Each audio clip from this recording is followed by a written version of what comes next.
check. 1, 2, 1, 2. Give me one in the chat if you hear me. Hey.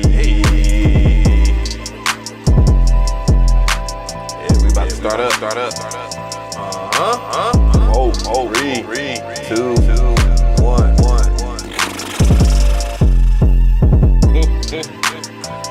What is good, everybody? How you doing? You already know the vibe. I don't have none of my sound effects up, but I'm gonna do a little roll call, check in, and talk to you guys just briefly. It's gonna be a short stream. Yeah, I ain't gonna really hold y'all, but I do want to say happy 4th of July to everybody. And I see some of the usual suspects in here, and I really appreciate y'all for your boy. DJAveMcRee. What's good? 97 Oz Fest is going on. D-Bennett, what is going on? Jay, Van, what is good? A Percula. Audio. My twin.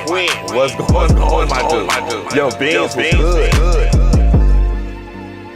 Armin Music was good. King was pop. Hey. Ricardo was good. Crypto delivery. I ain't seen this in a long time. Greg Johnson was good. My dog. English media, music, and games was good. Isometric was pop.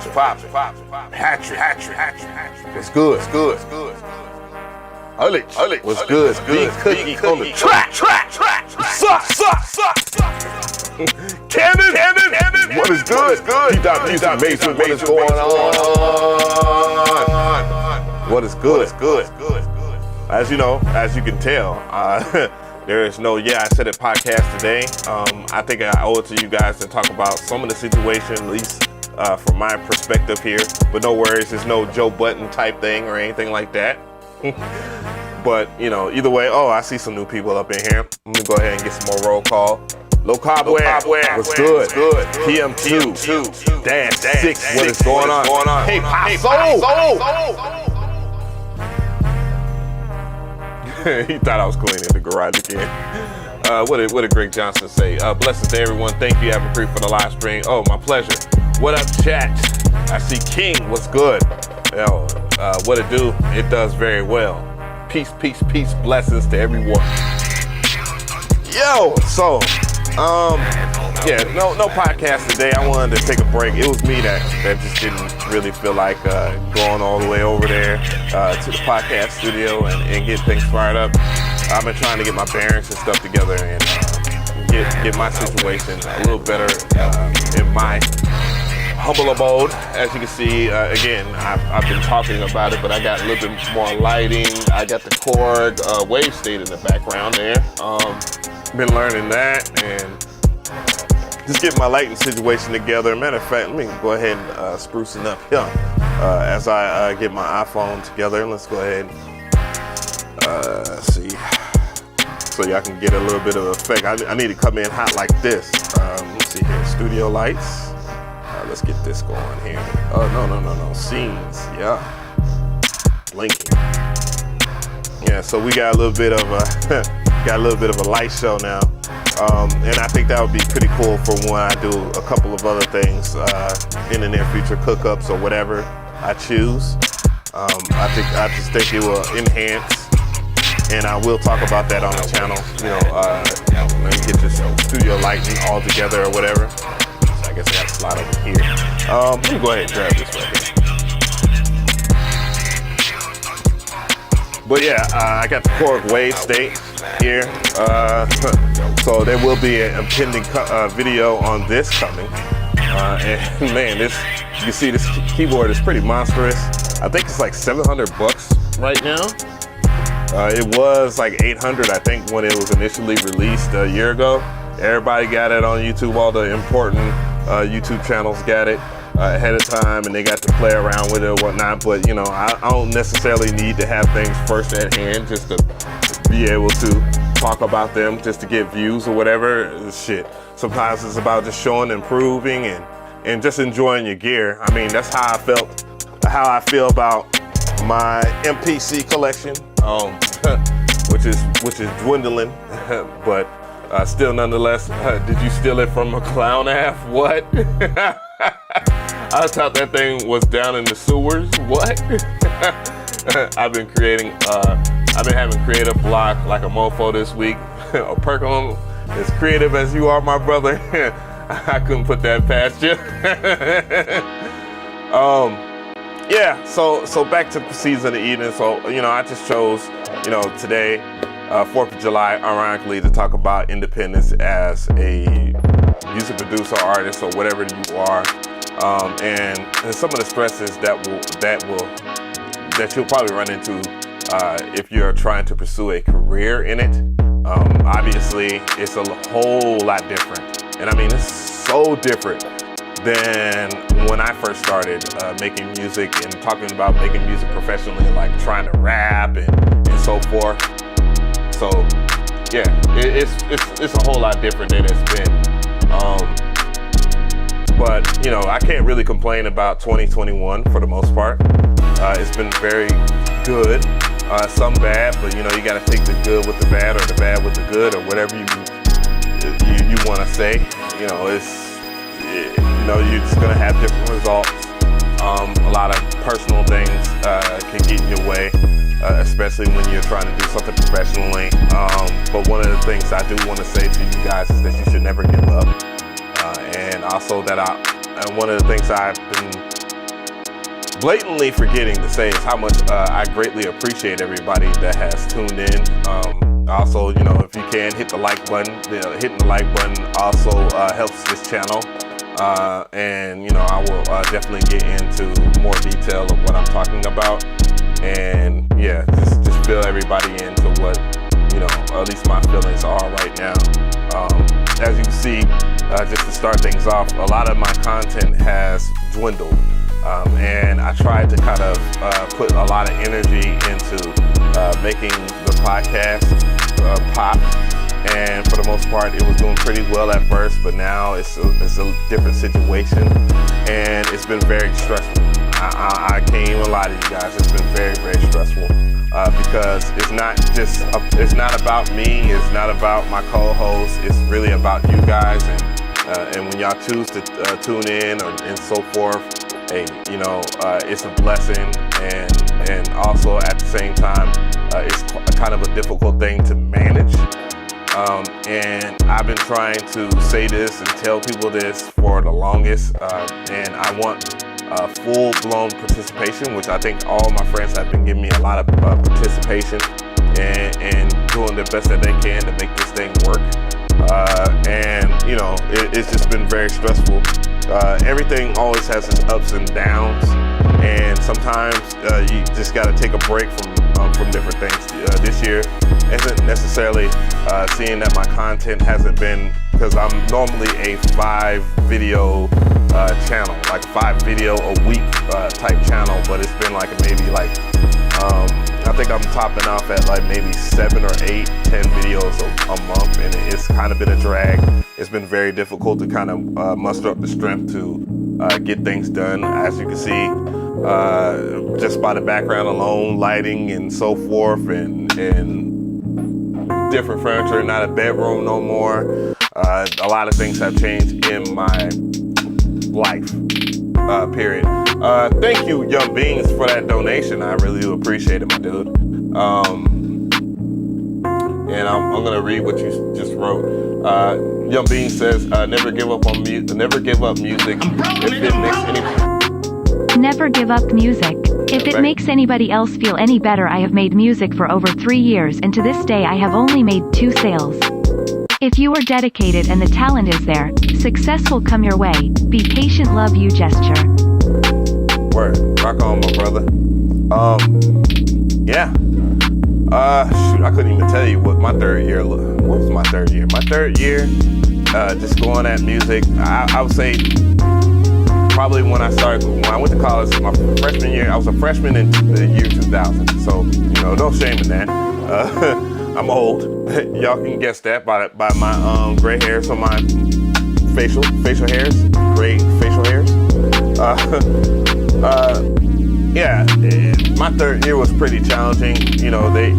Most people, they have like this thing about the 5-year grace period when you have a business or whatnot. That you really don't see any type of profit from your business or anything as far as like success until like your 5th year. For me, it was a whole lot longer than that, but you can't put a timestamp or a time limit on whatever you would consider as your success. And yeah, as long as you understand that, and then you'll get very far. I think I'm reaching the breaking point of the career. Obviously, YouTube has made things a whole lot easier on everybody, not just myself, but you know, if I was to speak for myself so that you guys can have a full-on idea of what it took for me to even get to 80,000 plus on YouTube. I started off on YouTube when YouTube became a thing. Like, I was uploading videos to YouTube. I was on a website called rockbattle.com, and you know, at that particular time, I saw a friend of mine. I can't remember his name, and I do apologize to him. He's from New York City, by the way, and he uploaded a beat making video, and I thought it was like the freshest thing since sliced bread. And you know, I made my first video on YouTube. It was a friend of mine that stays out in Vegas. He shot the video on. It was like it was one of the first phones that had a camera and allows you to record. It didn't even allow you to record an MP4. It wasn't even 480p. It was like super low quality. The video is still on here. McRee makes a beat or something like that. It was the title, I think. I think I might just pull that up here. I'm gonna go into, let's go over here. Let's get into that, and we'll talk about, you know, the journey and whatnot. So I'm just gonna go into my videos, go sort by oldest to new. Right here is Av on the track. Better streaming quality, 10-minute beat making video. Had the MPC 2000. Shout out to Derek, AKA Derek for real, AKA C's. He gave me Nitty on the Beats MPC, and that was my first MPC that I had for myself. But the first MPC I worked on was the MPC 2000 XL. It just wasn't mine. I had to go to a friend's house, and as you can see, it was pretty rough. Like, you know, people had their things and reserves about that video. To this very day, you can't forget where you come from. I think it's very important that you understand where you come from when you are doing music, and therefore you will find that you'll be more appreciative. And I believe it had, you know, about 1,700 views back then. Potato quality. You can hear him talking. Old logo and everything. Shit, potato quality. Same bald head. I was a better keyboard player, man. But that was March 2007, which was my first video on YouTube where I uploaded it. I had been a part of YouTube for quite a while. And yeah, it was just a pretty cool thing. I wish a lot of the people that were in the comment section were still here. Mr. Mugabe definitely is still here. I hear from Quill every now and then. Yeah, it was a real moment for me. I think that video in itself just told me just not to give up. From the following years, I dropped stuff with my cousin, Slick Boy Ziggy Ruthless, DVD trailer. I made this beat, you know. I think my cousin might edit this video. Now he's doing his. He's got a pretty prosperous a series going on YouTube right now. He's asked me to be a part of it, but you know, I don't know. I'm just like really skeptical about doing anything that doesn't facilitate what I'm doing on this channel. I don't want to leave this channel to die, especially after I don't know how many years working hard.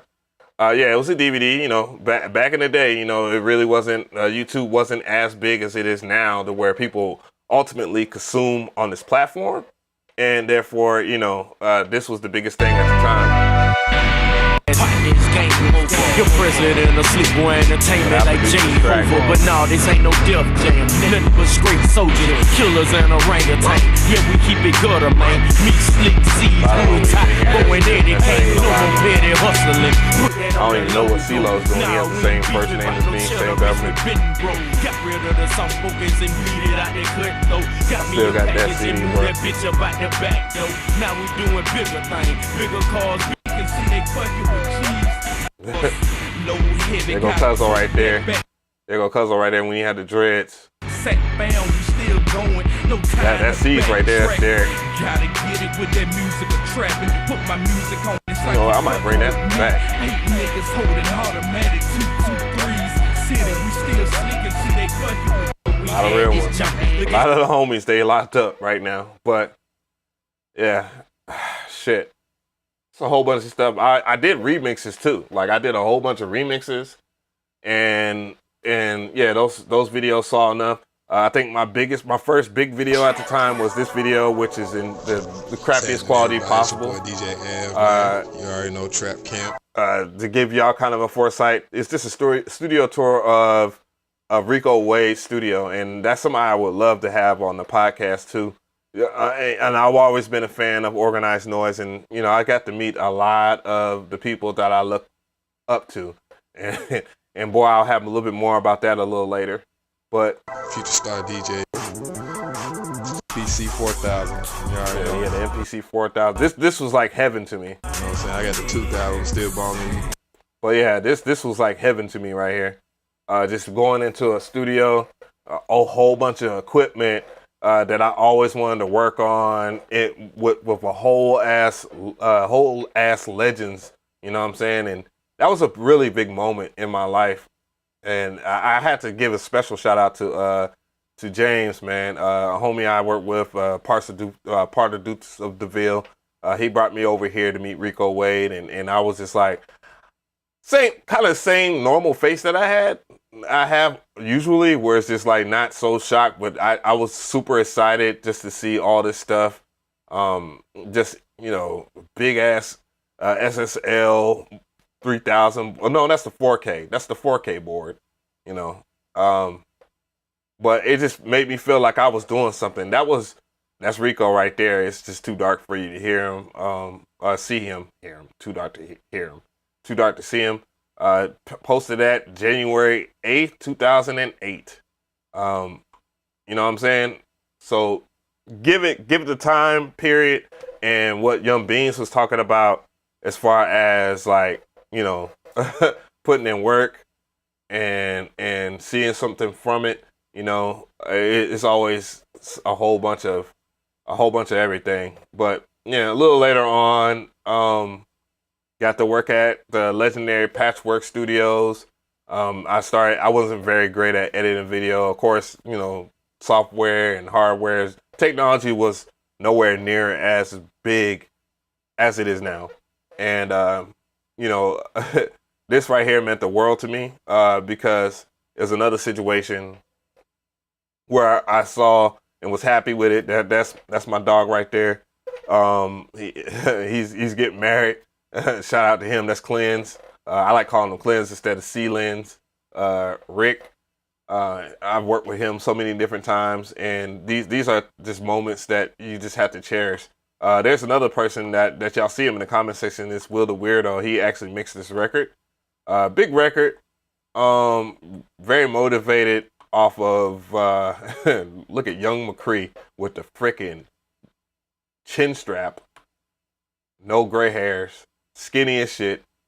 I was probably like $170 or something like that. I'm 200. It don't look like I'm really big, but I'm 245 pounds now at 6'6", and that's way overweight. I should be like in below 200, early 200s, but yeah, whatever. There you go. That's Will the Weirdo right there working. There's a part where we was sitting there clowning. Yeah. But yeah, you know, it's a matter of if you're gonna give up or if you're not gonna give up. I don't like to quit on things, but certain things I don't know. It just depends on how much of the stress are you willing to deal with, and are you willing to allow certain things to happen behind the scenes and so forth. And I'm not trying to allude to certain things, but I'm getting a little less tolerant. They go Will the weirdo. I'm gonna freeze frame it on him. Yeah, yeah.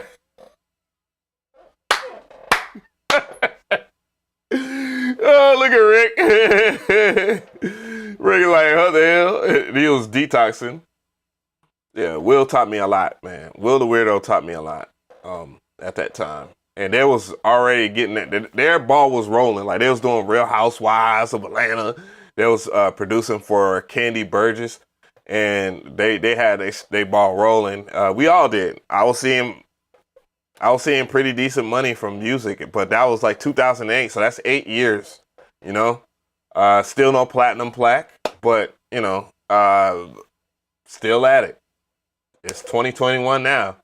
So look at it this way: 2000, 2021, 21 years of going at music.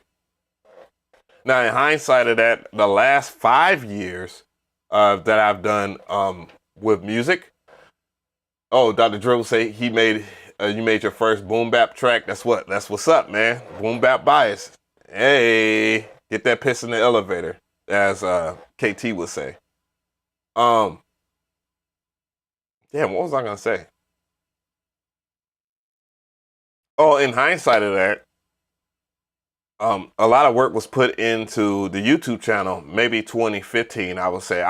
I really just started thinking to myself, well, there isn't many tutorials on YouTube, or there weren't that many people doing tutorials.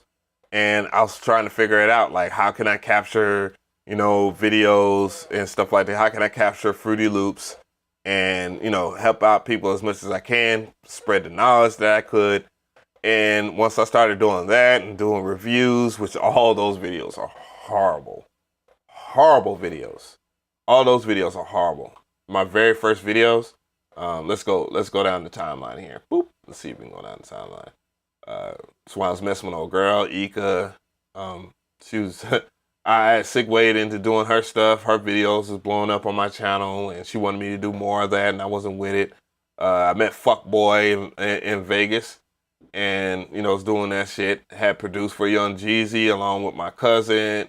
You know, just signed a deal with Slip and Slide. A lot of stuff that had happened around that time. Shoot, this has a nice little story behind it, or it's this record right here, with a Nakia. Shoot, with another YouTuber that's on the rise right now, but I'm not gonna. I will talk about that when it presents itself. And then there's a whole video that she has shot for it. But yeah, me and my cousin had produced that track, but yet he credited himself for doing nothing. I don't even know why he's on the track. He credited himself for some godforsaken reason. Tried to do type beat videos. Type beat videos weren't really working for me. I had one, the hip hop beat, that did very well. Other shit didn't do very well. Tried to DJ on YouTube. Like, just so many different things that I tried to do to make my YouTube channel be as big as other YouTube channels, and it just was not working. I mean, I was pulling out all the stops, and I could not get it. And then when I finally got it, as you can see, the time I was even putting up slice parts of videos just to try to get something going. DJ mixes, still couldn't get it going. Doing talking points, still couldn't get it going. Doing documentaries on other producers just to show, you know, the science and studying other producers so that you can bring something and learn from what they've done, just to you know, or just to hear their story. I did Skrillex, that video didn't pop. It's at 50%, nobody cared. I did one on Serm Styles, which is somebody that was popping on rockbattle.com. It did pretty decent. You know, some type beats did well. I did a best top 5 drum kits video, and obviously people weren't feeling that video. 43% there. You know, remix videos, it was sort of success back then, but, you know, it wasn't going. Talking point video on Kanye West, talking about 9 Inch Nails, more Outkast tributes and stuff like that. You know, Was really hurting at the time, working a 9-to-5 job, making under $1,000 a year, and still doing music, still believing in myself, still trying to really put my best foot forward, not making a dime from music, just still believing in myself in some shape or form. I was going to find like what it was. My spot up in the light up in the spot. This shit here don't stop, like freeze. We making the whole crowd move, but we ain't making no G's, and that's a no-no. Only real ones that will know where that comes from. But yeah, it's just, I wasn't even making a crowd move. It was just, I wasn't making a crowd move. Still, relatively unknown. But now I'm starting to get where it's coming from. Still trying to drop beats and stuff like that on YouTube, just trying to make something bite, trying to support people, trying to do whatever it took to get somewhere. And I hope it just homes in on what you guys can do. Because again, everybody's time is different. You might picked up FL's Fruity Loops and or whatever DAW that you desire and make a hit record tomorrow, or a year later or something like that. People's timing is everything. And that's what I know. And that's how I'm feeling, kind of just like, I don't like giving up on things. I didn't give up on this YouTube thing. And then all of a sudden, here we are. I do a video called Secrets of Metro Boomin 6 years ago. And that video popped. That video popped for 34K. And then, another one, I followed up on it because that's what you should do when you are a content creator, or, you double down on whatever, just talk about things that people are interested in and try to give stuff up. But I give as much information because, it's a little different. It's a little different for me and my class because, we don't have many scholar-based brothers. You know what I'm saying? A lot of the brothers out here that are very popular in the music world do a lot of ignorant shit. I mean, I hate to say it, but it has to be said. So yeah, I said it, huh? But yeah, and so we're not known for our success. I remember saying thank you for the 400 subscribers, 39 views on the video. Yeah, like it was a whole bunch of struggle. Quick scratching videos. Start scratching and doing DJ scratch videos. Do a top video VST effects and so forth. That video kind of popped, but people had their, it's all about experimentation, trying to get somewhere. But then the views started coming. Like they just started coming. More think pieces didn't work and so forth. And yeah, it was just very difficult. I'm reading stuff. Being from Dallas, Texas, making boom bap music, was about to give up music career. I sent to Yeah, I Said It podcast in 7 weeks. You guys liked it. That was enough for me. Yeah, that's crazy. That's fucking crazy, man. Like, cause your music is really good, and it's not. And that's the biggest talking point that I have. Like, sometimes it's just not about your music being good. It's just about being discovered. I understand that, and that's why the whole Yeah, I Said It platform exists. You know what I'm saying? Because I want to discover people before they're on. I personally like working with artists before they get big, because then y'all have a mutual understanding of where you come from and where you're going to go. Not to say that, when you do see that success, that certain things, different people come into play, and then they want to throw shade, and they want to, tell you that they know someone better that could do this better and all this other shit. Trust me, guys, I know all about this. I just recently did the whole thing with my homeboy of X amount of years, and all of a sudden, other niggas is starting to reach out and talk about how great this is and that and the fourth, and how they can usurp themselves into what we got going on, and further. And for me, I have to get better at just accepting that there's other people out there, and it's not about just production. It's about, because I do the whole mixing thing. But for me, the way I take a lot of things, I do take it personal, even though it's business. I take it personal because I put in so much goddamn work, and then somebody else comes in and gets it a whole lot easier than the person before that. And what happens? Like, this nigga goes around and hits the jackpot while your ass don't put in all this work. And that's why you have to know your value and then just state your value up top. Like, you just got to tell people, man, look, well, listen, if you really want me to work with you on certain things, man, well, nigga, it's going to cost you this. Or it's going to cost you that. It's going to cost you whatever that it's going to take to make you feel comfortable. Because when you put in a lot of work into a project and you make that project pop and then you get you show your face cards, and guess what? It's going to be either go really good or it's going to go really bad, or it might go phenomenal and then it might go really bad for you because you put in a lot of work and you get offended and stuff like that. And yeah, again, it's business. It's business as usual. But that's kind of the world that we live in. We're in an opportunistic world, man. Like, people use people. Ain't nothing you can do about that. People use people, and people will work with certain people because they have things. That's what it is. Like, people will use people because they have things. You have things that they don't have, and then once it's on to the next, when you're done, you just got to make sure that you make them pay up front. You got to have your business, your ducks in a row, so that they can't just screw you over. Copyright shit, understand publishing, all these things that have been uttered all over YouTube. There's too much information out there for you guys not to get that information. I said a platform is for the immediate future of whoever is doing what. Because the whole entire platform exists because I like hearing people before they really blow up. And I like hearing talented people before they really blow up, just to be specific about it. It is what it is. Some people just aren't good.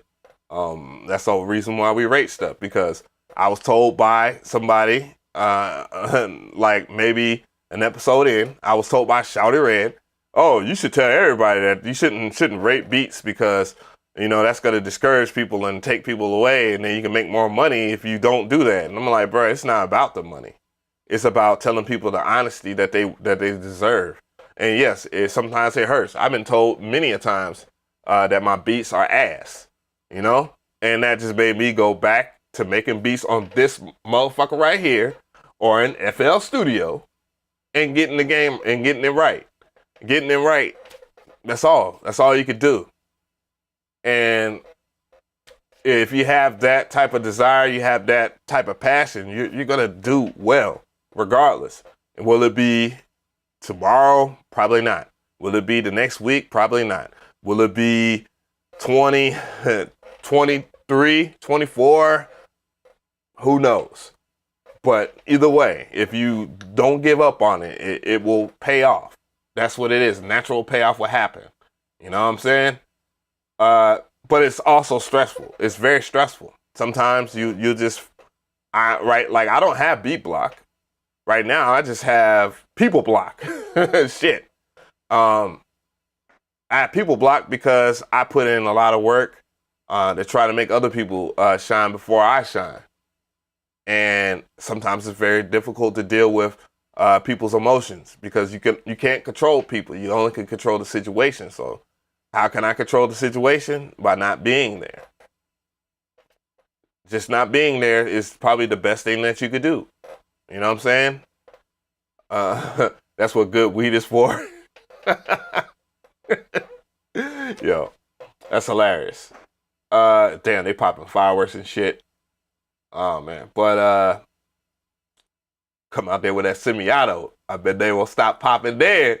No, let me stop. But my Tommy gun won't. I forgive you. But my Tommy gun don't. Merry Christmas, you filthy animal. And a happy new year. Nah, old me will probably do some fuckboy shit like that. But yeah, it can be very stressful, man. And sometimes I just, like right now, I'm having creative block. I got plenty of ideas. I know Tommy gun. I got plenty of ideas that I can execute for videos and stuff like that. more servant to my audience that exists. But it won't serve everybody. But that I can live with that because my main audience right now are people are more engaged about learning how to deal with drum machines, groove boxes, and whatever. And I can deal with that. And I can't tell you how blessed I am to be able to own one of these mofos right here. Because it's just the core element of what I love the most, and that's hip hop. I love every genre of music, but hip hop obviously is going to resonate with me a little bit more for onset reasons that are obvious. I don't have to just say it. You know what I'm saying? But yeah, just a lot of it's stressful. It's stressful to run to do certain things in this industry. It really is, and the more I get into it, the more you guys understand. So let's talk about, I said it all together and where my thoughts are about it, because I think I owe you guys an explanation of why I just needed a break, at least today, at least. All right, so when we started, I said it. I said it 4 months ago. Honestly, it was before that episode. A lot of people came out and they was ready to do the podcast, and my dude KT, my co-host KT, was doing his diligence just to make the shit pop from the interior with people, the artists that we knew, and the engagement from them was and so we ended up doing the first episode by ourselves. Then the next episode was with Playboy Cardi's DJ Black Boy, which I hate referring to him as Playboy Cardi's DJ. Obviously, the first one did pretty decent, 1.9. I had monstrous videos dropping. I think I could stream and get like X amount of, it was a lot, a lot of people were really kind of into the content that I was creating. I had a good flow of things at that time. So, that was one of the things that I thought of. I was just like, man, perhaps that might be it, per episode, if we look in between the content that was in between these episodes, 2 videos here, pretty thought-provoking. What's in my bag was a meh video. This one was a very scientific video. Not the best results from the visual side, but, I dealt with that as I got used to using an iPhone as my main proprietary camera and learning how to use the MacBook Air M1, which is kind of new. But yeah, going into there, dropped like 2 videos, dropped 1 video here, then that one popped. That was Whiskey Boy. Whiskey Boy, again, very talented. I got tons of songs with him. This was supposed to be Whiskey Week, by the way, and no whiskey videos came out. And one of the reasons why is a song has to clear first before I can put the video out. The video's already edited. Dropped 2 pretty decent videos in between there. Did a whole Timbaland stream.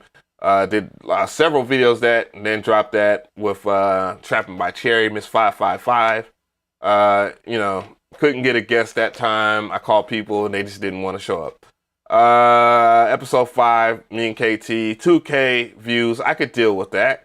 More content in between that, still doing stuff. Then, I did the thing with Nino right here, and RIP to his father, man, which is my mentor. Didn't do any videos in between that. Still 2K.1 or whatever. This is the one with Alamar, which is a homeboy from like way back in the day. Artist too. Live stream, free download Friday video. Did one with Amber J, which is an artist that I work with a lot. A good friend of mine as well. Did some videos in between that. Then we did the video. I said it. At AveMcRee, I got an idea for the I said it videos you might like. I'll hit you up on IG about it. Word, I got you, a Percolum, and thank you for the donation. So did that. Not bad. We're still there. Then we do this video with do the podcast with Shotty Red. So much drama. Way too much drama for me in that episode. But I just sat there and tried to be as professional as humanly possible. Nothing against Shotty Red. I hold him to the highest degree. I still respect him for all his work. Terrible human being. Terrible human being. Terrible. Very terrible human being. Disrespectful. Just terrible.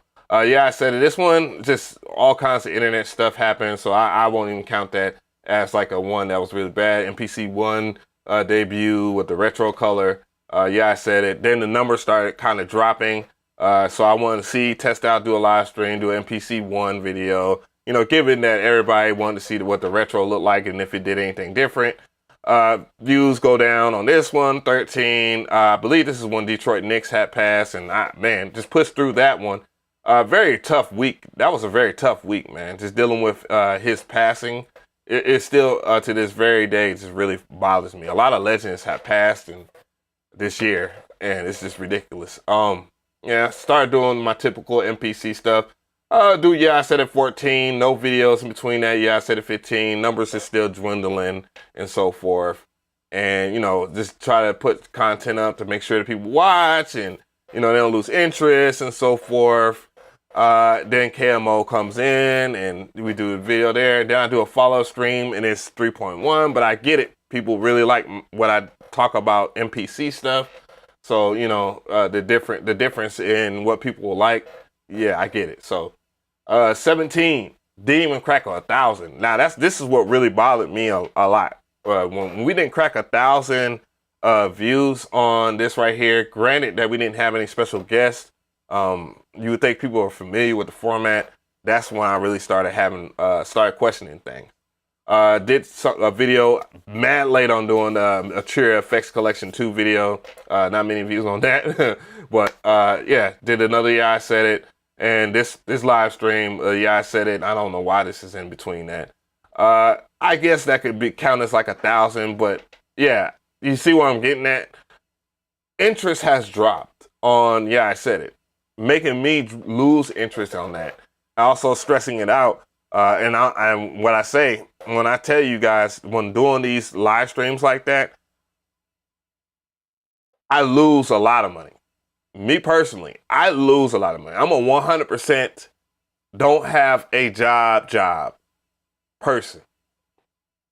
And it's hard to convince people that have jobs that pay as much as this right here or better that, hey, this is really hurting. Like, this really hurts because it's not directly affecting them. And that is where a big part of the issue is for me when it comes down to, Yeah, I Said It. Big problem. Big problem. It affects income, affects my bills, affects what I can do. Very big problem. Very big problem. And there's no anything to get this thing popping forth. The biggest thing that people, that some of the people that watch my channel, it's payola. Oh, you got to skip the line to do this. And oh man, this people are getting their stuff heard. Oh, you got to pay and all this other stuff. And I've dealt with that. And I just say, you know, whatever. It is what it is, dog. It's business. Nothing personal, right? Kind of familiar with what I was talking about earlier. And I think people take that in a way to where it is just like, you know, fuck you. You know what I'm saying? But what, in hindsight, what a lot of people don't understand when I do these live streams, people have a tendency, and I'm okay with this. I'm okay with this. Have a tendency to drop their music in between my streams so I cannot monetize those live streams. Thank you, Al Cook, for subscribing. And see, the problem that I have with people that want to get all upset about that, you don't understand. I don't make a dime from my live streams. So therefore, I haven't made, if it ain't a past video or a video that's in between these live streams and stuff like that, in which these live streams, mind you, that I do thumbnails, I do most of the promotional stuff. I set up the live stream. I try to have somebody, shout out to Tristan, by the way. I try to have Tristan or come in and run the stream so I can have a little bit of less stress as far as setting the stream up and stuff like that. And, you know, it's like, whatever, man. And that's cool because, you know, he's doing his own thing. And I have 100% respect for him doing his own thing. I get it. I understand. Hell, this industry and going back to the whole thing with Shawty Red, when he just totally disrespected me this week. He totally disrespected me. And it's easy for him to disrespect someone like me because, again, I don't have no platinum plaques. I have no say and this, that, and the third. And this is how these industry dudes think. Like, they don't have no respect for you unless you could do something for them. And then you're supposed to be their fucking do-boy. And that's the way he was looking at me. And that's disrespectful to me because I have the utmost, highest respect for him. And it's still not lost to this very freaking day. But he's going to turn around and call me and tell me to delete a live stream off my IG of me being happy that I'm in the same room with him. Finally, after years and years of putting in work on YouTube, years and years and putting in work and making beats for people, not making nowhere near the amount of money as him, nowhere near the effect that he had in terms of music altogether to this modern day, and just wanna just sit here and tell me, oh, well, you can't do this, I don't want it there. And then, oh, you got an attitude? Nigga, I'm not a fucking child, dude.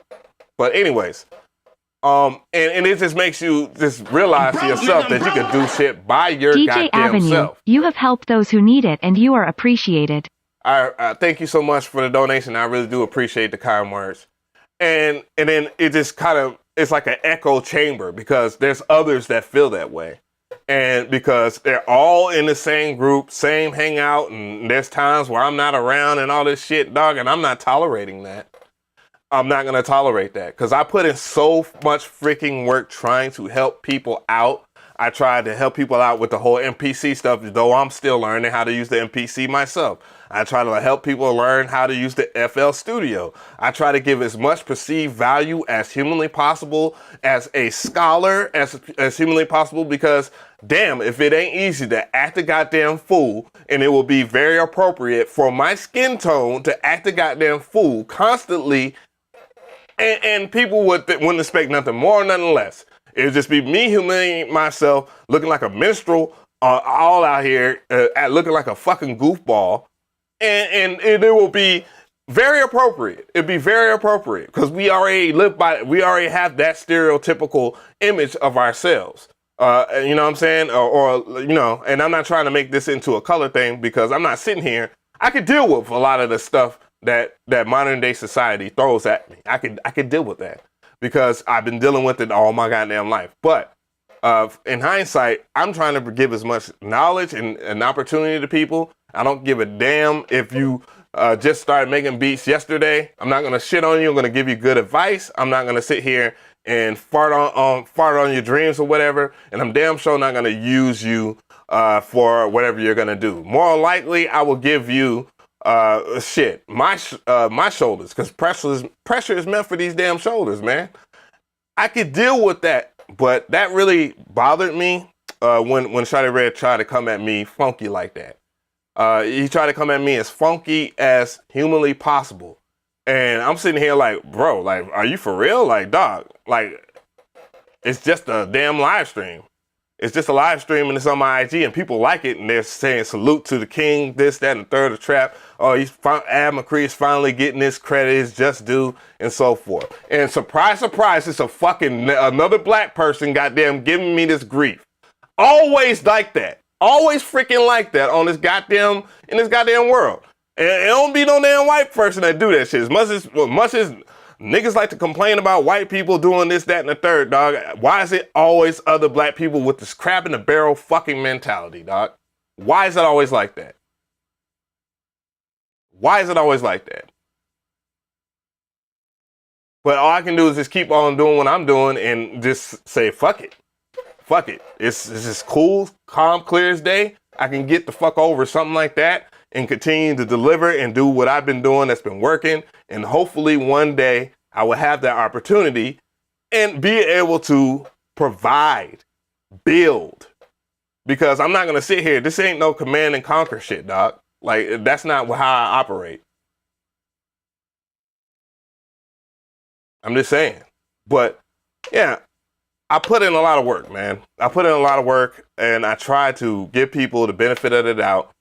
I've been shat on a whole bunch. Shat on a whole bunch this year, and I don't appreciate it. I don't appreciate it, and I have not said nothing a lot. A lot of people, and I ain't been ignoring a lot of people on Twitter. I just started, when people try to start shit with me, I just block them. And that's been working out very well for me. Just block them. Go ahead. You won. Cool. You can say whatever. I'm not trying to go back and forth with people. And I'm not trying to give people any type of limelight. And that's not how I operate. But I'm very appreciative of what's been given to me. What's little been given to me is a whole lot. A whole lot. But I refuse for people to just sit here and not put in the same amount of work as me, or just think, oh, it's cool. Well, you're going to do whatever you're going to do. I'm going to do whatever I'm going to do. And then, whatever you're doing for me right now, it's cool and it's convenient. If you're that type of person in my life right now, dog, I don't need you in my life. I don't. I really don't.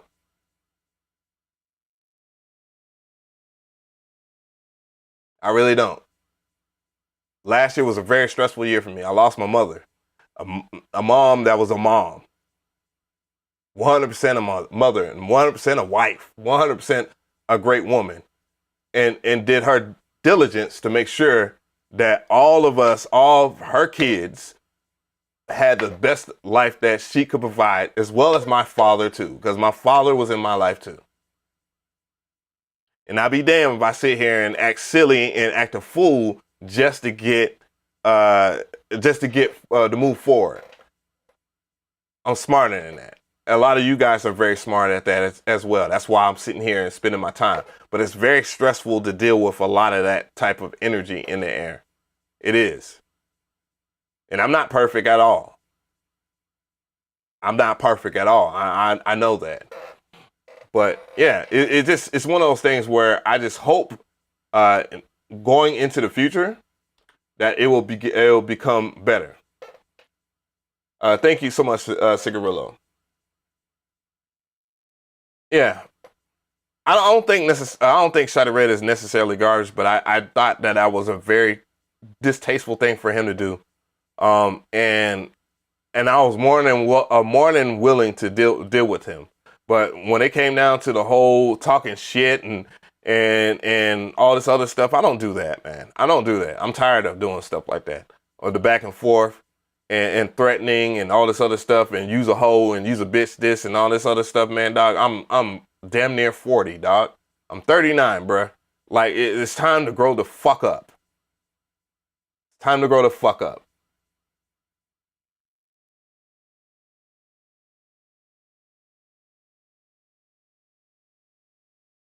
And I think that once people understand that dynamic of how hard it is to make something of yourself when there's little to no people helping you, and then when you do get a little bit of the limelight, and then everybody wants to take a chunk out of you because you have something.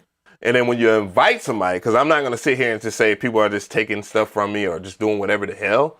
I will say that I bring a lot to the table, and a lot of the stress that I brought to the table is on me. And you can make that conscious decision to be like, hey, do you really want this in your life? Do you? Or do you want to just give up or, whatever? And I'm not going to give up. Giving up is not an option. I've never given up on a damn thing in my life. I haven't. And I don't think a lot of you guys should ever give up on something. You should make it your business to fail as much as you can. And from your failing, it's called trial and error, because everything happens for a reason. And just pick yourself up, pull up your bootstraps, get back out there.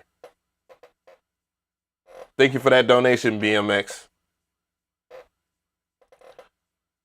BMX said, you don't need anyone. If anything, they need you because you click with a crowd that they wish they did. A name is only good as a reputation. Once you kill that, it's over. It's true. What's going on, DJ Georgie Porgy? I ain't even see you in there. What's going on, my dude? Georgie Porgy, what's good? Now, I'm not necessarily worried about, and this is a response to Ray Cole. I'm not necessarily worried about somebody that doesn't have my best interests. But I demand respect, and if I can't get that respect, well, guess what? I'm going to take it. And unfortunately, that's how things work. That's how people get the real success. They take the success. There's a saying. What is it? What's the saying? What's the proper way to say it? Ask for forgiveness. Do it now. Ask for forgiveness later. And they say that because most of the time when you ask for permission, people that gives the people the right to say no, as in opposed to you taking the opportunity and then them either dealing with accepting it by whatever means that they are going to do it by, or them just rocking with you. And I for sure live by that. A Magnificent says you got to disrespect to get respect. Yeah. Shit. I mean, it's just all a matter of either you're gonna take you're gonna take your opportunity or you're not. That's for sure. That's what it is. But you know, I have a mutual respect for people, and I want to be treated in the same fashion. I want to be treated how I treat you, but unfortunately, that's not how the world works. I just bought the MPC Retro today because of you. Oh, well, thank you. Hopefully you use my affiliate link. Shit, I need it. But, yeah. More on that a little later. But snake stab you and climb the ladder. I mean, yeah, that's crabs in a barrel 101, I guess. Except you're replacing the crab with a snake. Appreciate that, DJ Georgie Porgy. Life is dynamic. This is from a Percolum Audio right here. It says life is dynamic, it's beautiful, and also war at the same time. It's like having fun to swing a sword while dancing at the same time. Whoa, what the fuck, Percolum? I get the metaphor. I just like fucking with you. Yeah, I mean, I'm not unopposed to anything that has happened to me. I welcome all the dramatic amounts of smoke here. Let me get this right back here. All right, what we got? What am I in the mood for? Maybe this? No? Yeah. Anger, red. I go back to purple. My shit. But yeah. Like, I'm not so much angry as I am just like disappointed in a lot of things. I want I said it, to be very good. I want it to be extremely good. I've talked it over with myself several times of what can be done to improve it. But I need people that want to improve it with me. Like, they want to improve it with me, not improve their situation, because the opportunity is there. You know what I'm saying? Like, let's improve this together. And I think the biggest thing that I've learned from a lot of the ventures that I've done is that I need to start putting a lot of shit on paper and making people, holding people accountable by paperwork. And therefore, it's just not going to be a ho-hum. They're treated like a business, because I treat my YouTube channel like a business. This YouTube shit is a business. As much fun as it is, it's business. It's business. 101, 1000% is a business. I've lost, I think, since, and that's the biggest thing that a lot of people don't understand too, along with not being able to monetize the live streams, which I'm cool with that, because, you know, people with the donations help a little. That helps a little bit of the sting of doing the podcast, because there's so much missed income just from monetization, which isn't a lot, but hey, it is what it is. I've lost a lot of subscribers. I've lost a lot. I think I've lost like 5,000. So I really would be at 90K right now if it wasn't for that podcast being the way it is. And therefore, I have to figure out a way to make everybody happy. And that's the thing that I think a lot of people need to understand.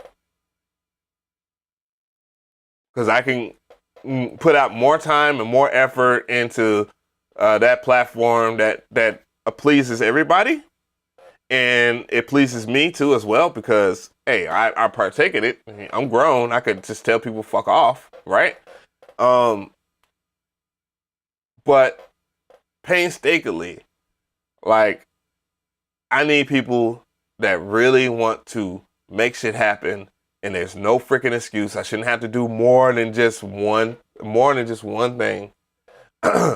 You know what I'm saying? It should be appointments and appointing positions and stuff like that. There's a lot of hard work that's into doing live streams like that. A lot of hard work, a lot of money invested.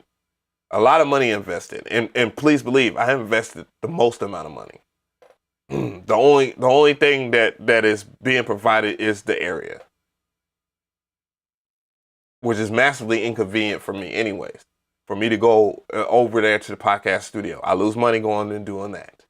I lose money when I press the stream button.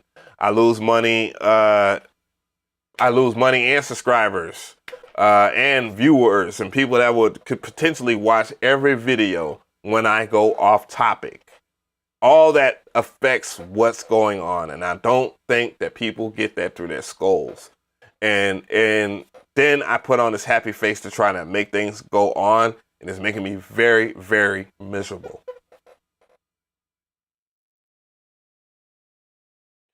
ADS718B said, you should do a video on the MPC One teaching us how to EQ properly.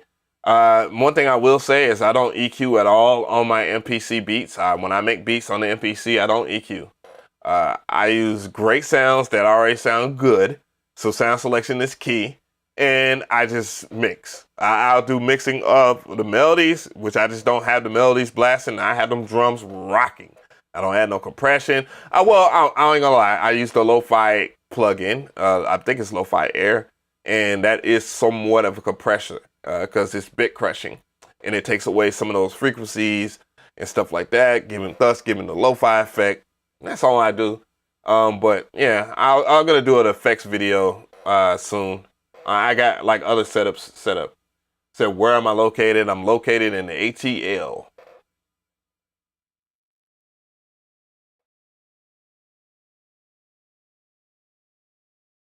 When I laugh. When I laugh, I reminded you of that crazy light-skinned homeless pastor from the 90s that had the ponytail, or he had like that one thing in the front of his head. But yeah, I don't do this EQing stuff and all that stuff. Like if you're using sounds and using synthesizer sounds and stuff like that, all of that, the way that the sound is created is through different filters and stuff like that, which your 3-band EQ is basically a filter, a low-pass filter. It's a low, mid, and high band, and you can use gain to raise that frequency or lower that frequency, or if you want to use frequency sweeping, you would use the not the resonate, but you could sweep the frequency with the Q. But yeah, so you don't necessarily need EQing when you're making your beats, no. And that doesn't just go for the MPC, that goes for other device out there. All right. Professionalism goes a long way. So does respect. So there are some who are not worthy, bro. Yeah, I get that. Ricochet Rock, nice. Is Big Sur working with the MPC Live 2 now? And the software, no, it's not working right now, but however, it will be working in the future. I'm just like you, dude. I'm just waiting. I'm getting a little antsy, just like everybody else. I know a lot of people point that out, and eventually, AKAI will bring it out. There's a lot of things I'm pretty sure that they're working on that they want to kind of get clear, and that's one of them. I know that Microsoft.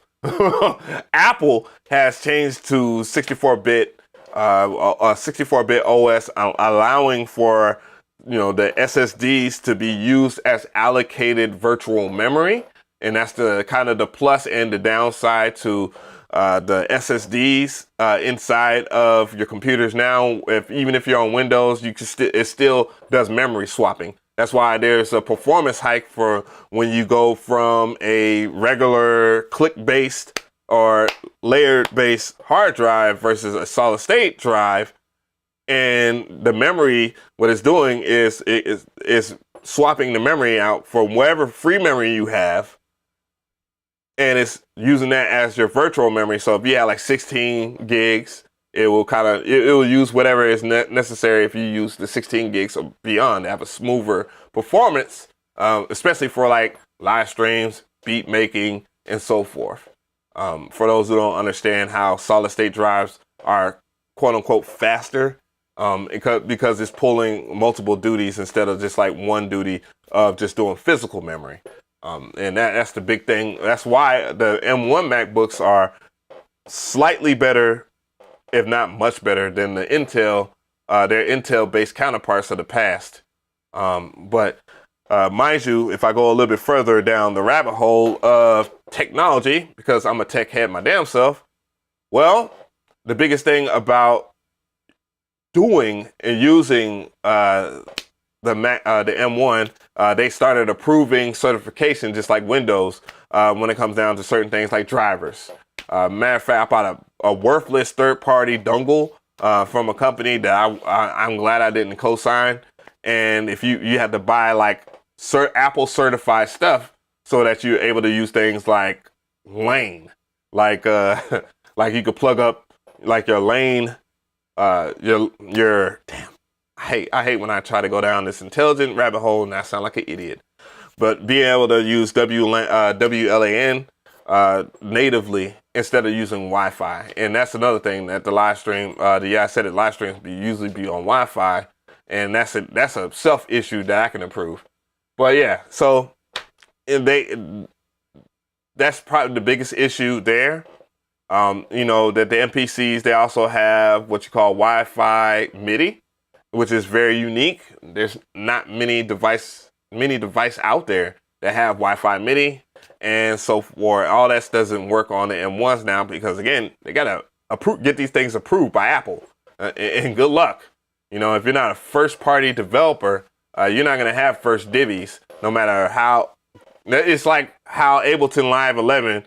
It's been Ableton Live 10 was out when the M1 came out. Now they went to 11. It's still Intel based, though it is serviced by Rosetta 2, which is a native software that runs inside of your MacBooks or your Mac Mini, Mac whatever, and therefore it translate stuff from x86 to RISC, making it a whole lot easier for Intel based software.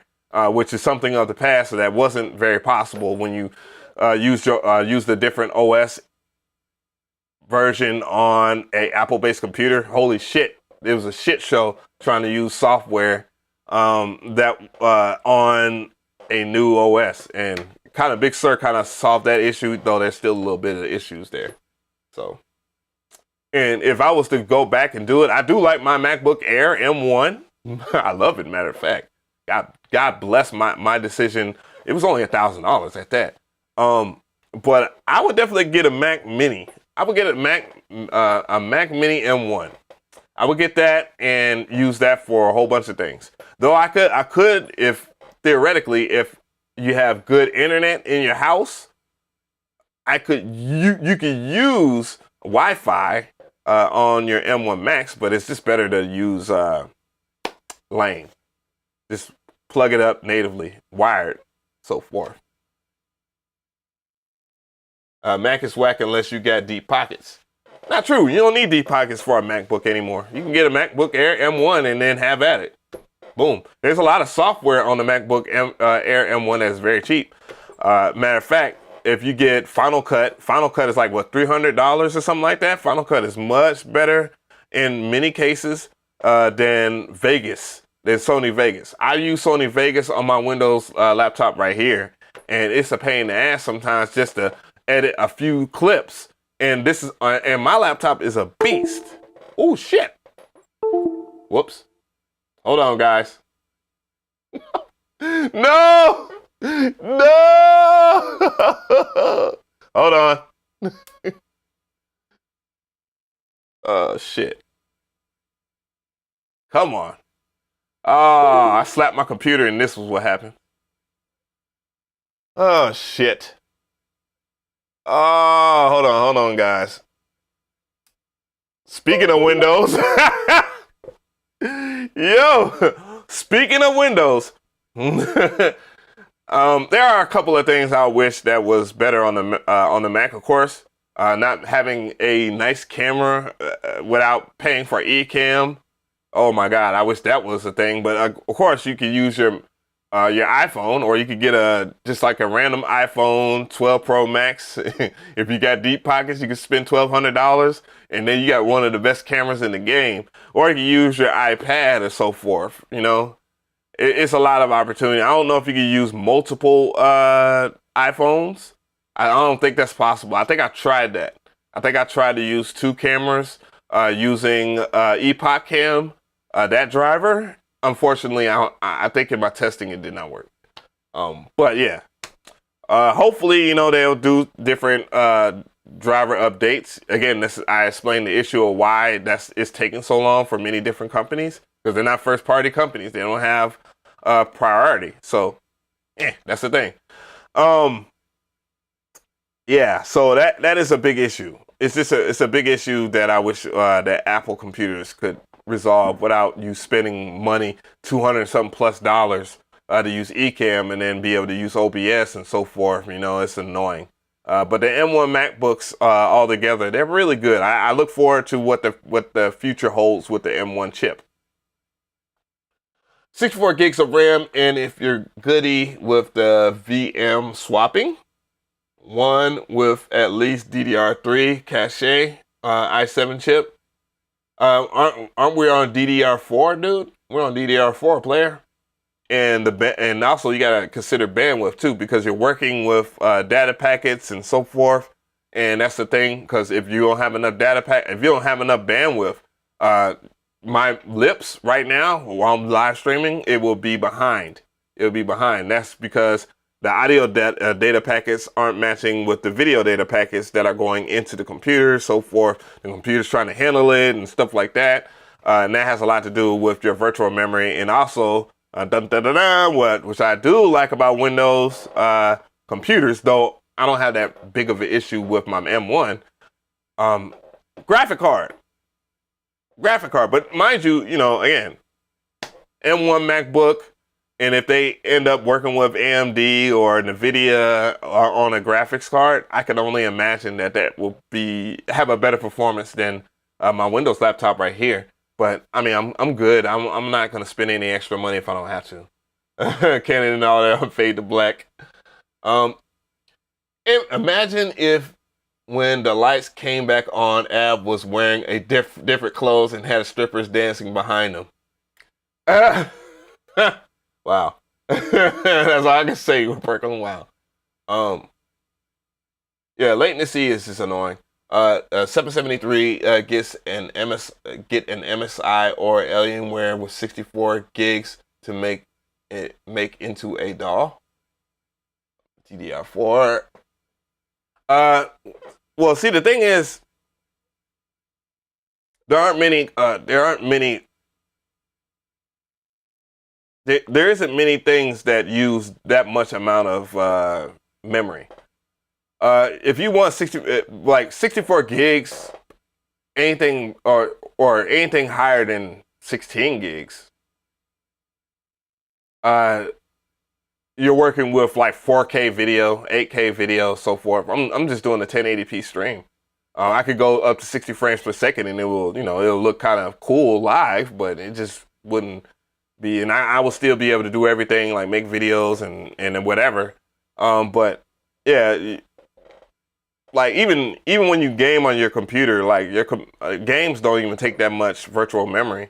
That has a lot to do with your graphics card, you know.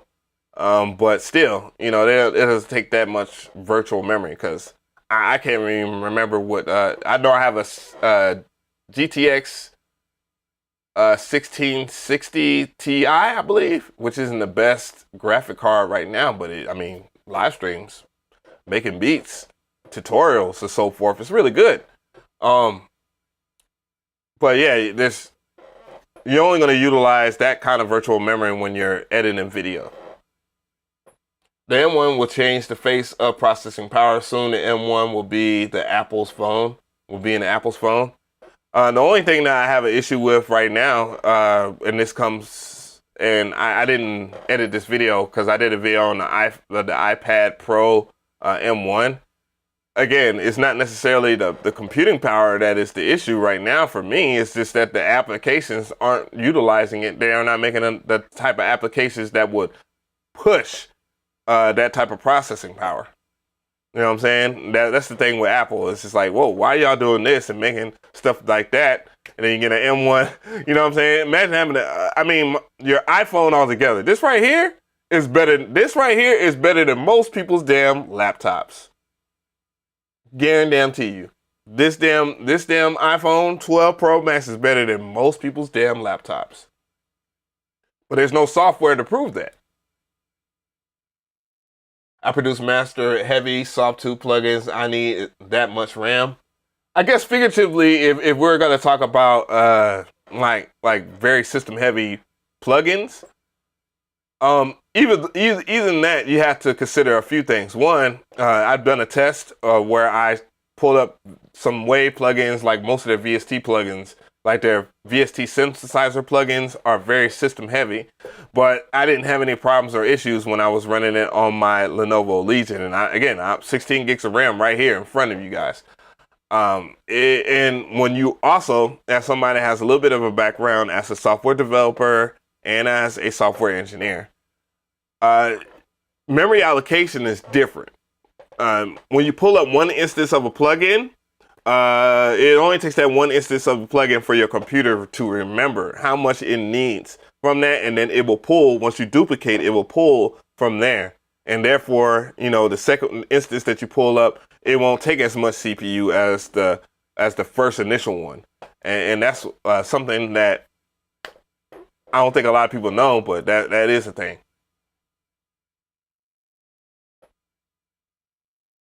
Apple can be crapple sometimes. Yeah.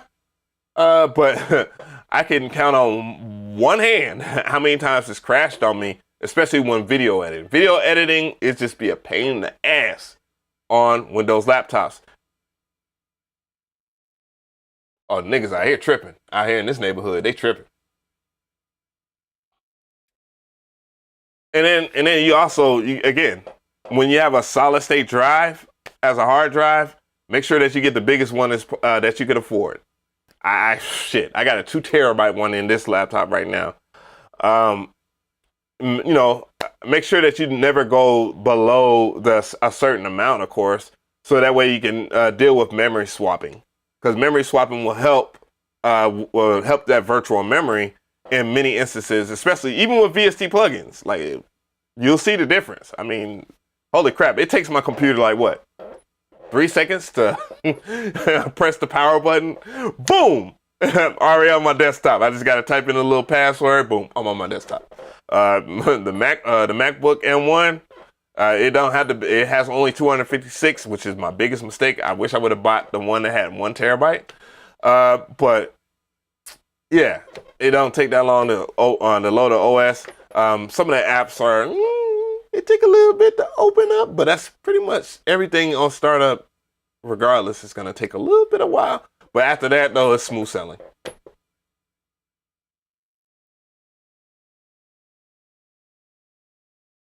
I'm just reading the chat right now.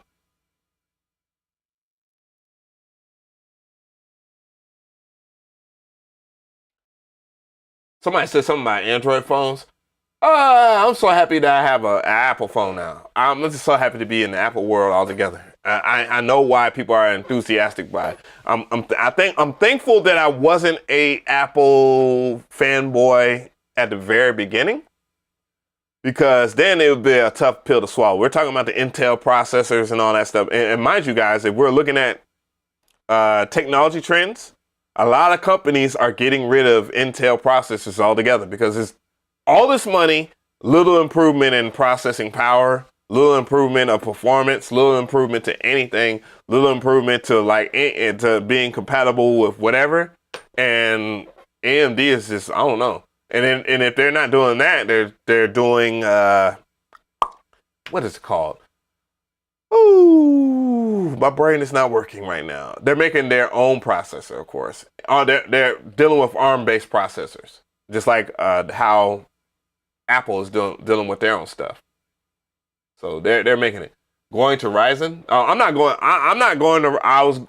Mind you, Perkam, I was thinking about going to Ryzen, but the laptop that I wanted originally was the Asus G14, I believe, or the G15. I think it was the G14, and that would have been better for music altogether because it would have had a lower latency, especially for Windows.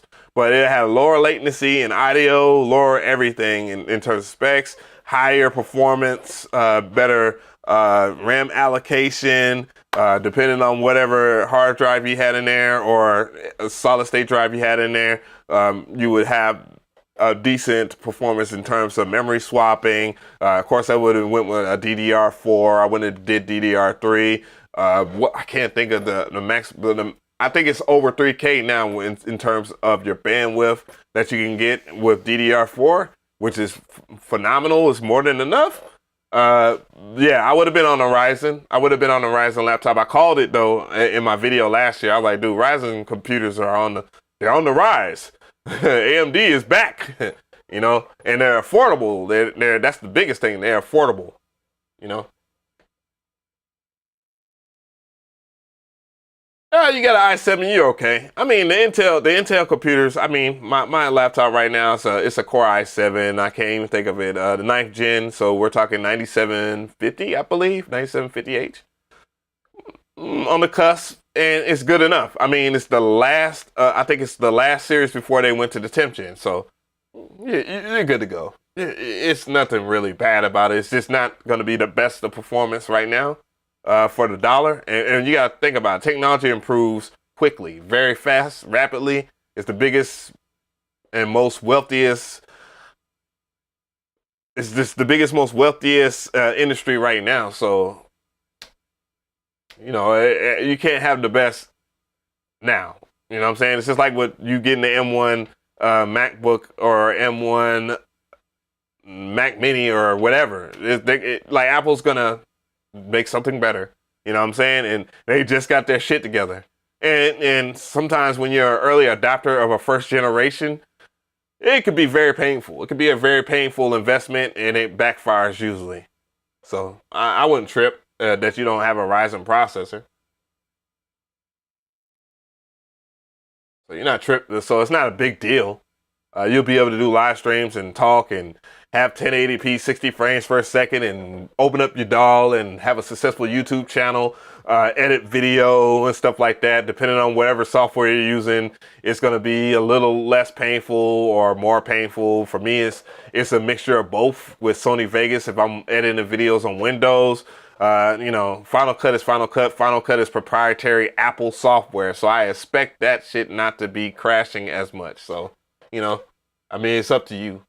But anyways, guys, I'm about to get ready to go and do things. I didn't really feel like tapping on the drum machine. I thought I was going to do it, but I just wanted to talk to you guys, get some shit off my chest. I really do appreciate you guys for listening to me, talking to me, hanging with me, supporting the channel, dealing with all my goofy shit, my laziness, all of the things that really bother me about myself. You know, I'm not a perfect human being. I'm going to continue to press on with this Yeah, I Said It podcast. I'm going to try to make this thing happen and make it bigger and bigger. There's a lot of things can be improved. The thumbnails can be improved and be more clickbaity, I guess. You know, getting a solid time. You know, 1 day off, 1 week off isn't going to hurt anybody. You know, just I want to follow through with content that's going to please you guys. Outside of Yeah, I Said It, then, you know, we'll get back to it. Me and KT, we're going to work some things out and make sure that the podcast really works in y'all favor. And, you know, We're gonna leave a lot of these stupid, goofy ass fucking industry niggas alone. We're gonna only fuck with people that have good hearts for you guys, not trying to use you guys. We're gonna follow through on a lot of other projects and stuff like that. Plenty of projects coming up. A lot of you guys, I really especially support you. I want to give special shout outs to D Bennett, A Magnificent, Percolum Audio, Cannon, Young Beans, and I know I probably forgot some other people, and that's why I don't like doing shout outs like that. But those are the people that have really stuck it out in my mind, and I greatly appreciate it. All the artists that have been on Yeah, I Said It, except for one. But shout outs to all the other folks that 100% ride with the squad. We gonna weed out the fuck boys and continue to get this shit popping. You know what I'm saying? We're gonna keep this shit popping and make this shit better for a lot of you guys and bring the content that y'all deserve. I'm reading a lot of your comments and stuff in my comment section. A lot of the emails I haven't responded to, but I'm just reading them. A lot of the IG messages, I'm gonna go and dig through them eventually and just kind of follow through and make sure that we don't have any more hiccups and have some pretty good content and just make sure that it spruces up. You got to break an egg to make an omelet, and I got to deal with the fact that some things will go down and other things will go up. And, the less I do outside of Yeah, I Said It, the less likely Yeah, I Said It will be even good enough for you guys to even tune into. Hopefully we will have more people that will be well involved, guests that will be very inspirational guests and not just guests that just sit there and just think that it's going to be that you can just sit there and not entertain people and just be more involved and get the same care that me and KT give and so forth. And for the people that are behind the scenes and that we know, duly noted, that we appreciate you guys and all that. And yeah, have a happy 4th of July. Barbecue. All that good stuff. Peace.